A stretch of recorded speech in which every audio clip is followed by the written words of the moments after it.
सतर्कतेमुळे जामदा डाव्या कालव्यातील पाटचारीला पडणारे भगदाड वेळीच थांबले। चाळीसगाव तालुक्यातील जामदा डाव्या कालव्यात शेती पिकांसाठी पाणी सोडण्यात आलेले आहे। मात्र सदरचे पाणी जास्त क्षमतेचे असल्याने बहाळ जुवारडी शिवारातील म्हसारडी नालाजवळ पाटचारीला मोठ्या प्रमाणात गळती लागली होती, त्यामुळे मोठं भगदाड देखील पडायला सुरुवात झाली होती। ही घटना बहाळ येथील शेतकरी भरत किसान परदेशी व अमोल सुभाष परदेशी यांच्या निदर्शनास आल्याने त्यांनी तात्काळ ही घटना रामलाल चौधरी यांना कळवली। सदरची घटना त्यांनी तात्काळ गिरणा पाटबंधारे विभागाचे अभियंता जाधव यांना कळवली।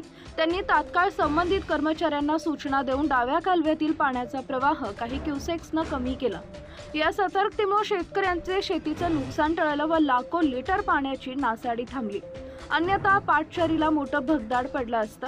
सदर बाब प्रशासनाच्या निदर्शनास आणून दिल्यामुळे शेतकऱ्यांनी पत्रकार रामलाल चौधरी यांचे आभार मानले।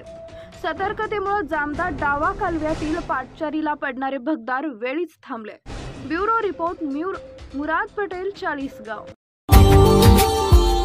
Subscribe now and press the bell icon.